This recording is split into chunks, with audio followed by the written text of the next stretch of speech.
ST cooperative bank limited सांगलीच्या वतीनं 68 सेवानिवृत्त कर्मचाऱ्यांचा सहपत्नी सत्कार करण्यात आला। एसटी विभागाच्या प्रभारी विभागीय नियंत्रक सुकन्या साठे, व्यवस्थापकीय संचालक विजय ढगे आणि संचालिका वनिता माळी यांच्या हस्ते यांच्या सेवानिवृत्ती कर्मचाऱ्यांचा सत्कार करून त्यांना शाल, श्रीफळ, पुष्पगुच्छ, सुटकेस, पर्स या भेटवस्तू देण्यात आल्या। यावेळी एसटी कामगार अधिकारी प्रवीण पाटील, लेखा अधिकारी संदीप फोंडे, संचालक हर्षल राऊत, संचालक अनिल बनकर, संचालक भगतसिंग विश्वासराव, अनिल कोळी, शिवसेना मिरज शहर प्रमुख विनायक सूर्यवंशी आणि एसटी कर्मचारी आणि अधिकारी मोठ्या संख्येने उपस्थित होते।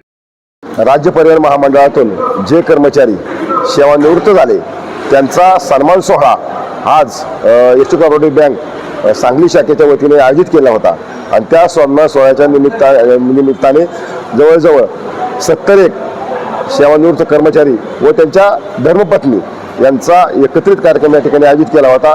ज्या आपल्या बँके सेवा पूर्ती होत असताना या कर्मचाऱ्यांना जे रापा महामंडळाकडून जे त्यांच्या सेवेचे जे मूल्य, सेवेचे जे त्यांचं जमापुंजी उपलब्ध होणार आहे त्यातून काही रक्कम त्यांनी आपली एसटी कोऑपरेटिव्ह बँकेमध्ये ठेव म्हणून ठेवावी, कारण एसटी कोऑपरेटिव्ह बँक या आशिया खंडातील सर्व 1 नंबरची पगारदारांची नोकरदारांची बँक आहे आणि या बँकेचे आज तागायत 1850 कोटीच्या ठेवी असून 1650 कोटीचे ते कर्ज वाटप आहे।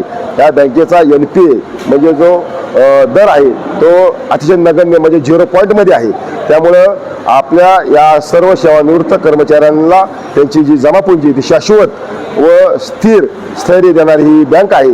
त्यामुळे सर्वांना या निमित्ताने आवाहन केलं आणि त्या अनुषंगाने या सर्व सेवापूर्ती सन्मान सोहळ्याच्या निमित्ताने उपस्थित असणाऱ्या सर्वांना स्नेहबोधनाचा कार्यक्रम या ठिकाणी आम्ही आयोजित केला होता। धन्यवाद। नमस्कार।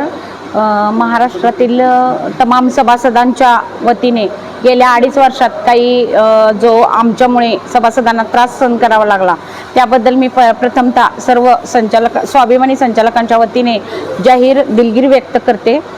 परंतु आत्ताच आम्ही एकनाथ शिंदे साहेब आणि परिवहन मंत्री प्रतापजी सरनाईक साहेब यांच्या माध्यमातून बँकेवर सत्ता प्रस्थापित केली आणि यामधूनच सेवानिवृत्त कर्मचारी तसेच सभासदांना चांगले निर्णय कसे देता येतील याचा आम्ही अट्टहास प्रयत्न केला आणि त्याच माध्यमातून सेवानिवृत्त कर्मचाऱ्यांना सगळ्या महाराष्ट्रातून सेवानिवृत्त कर्मचाऱ्यांना हा सहपत्नी सहकुटुंब असा हा साप्ताहिक सोहळा आम्ही प्रत्येक जिल्ह्याच्या ठिकाणी करतो आहे आणि त्यांना छोटंसं एक गिफ्ट टूर पॅकेज देऊन आम्ही त्यांचा सत्कार करतोय। कारण आशिया खंडातील आपली 1 नंबरची बँक आहे ज्याची 4500 कोटींची उलाढाल आहे आपल्या बँकेची, ज्याचा बँकेचा व्याजदर 8.75 8.50 जसं आपल्या एकनाथ शिंदे साहेब यांनी महिला सन्मान योजना चालू केली तसेच आम्ही एसटी बँकेतर्फे महिला सन्मान योजना ही स्कीम चालू केलेली आहे। त्यामुळे सर्व सेवानिवृत्त कर्मचाऱ्यांनी आपल्याकडे जास्तीत जास्त ठेव ठेवून सहकार्य करावे। तसंच आता सेवानिवृत्त झाल्यामुळे पूर्णपणे पगार बंद होणार आहे तर तोच पगार पूर्ववत चालू राहण्यासाठी 8.75 आणि 8.50 या व्याजदरामध्ये जास्तीत जास्त ठेव गुंतवणूक करून सहकार्य करावे। धन्यवाद।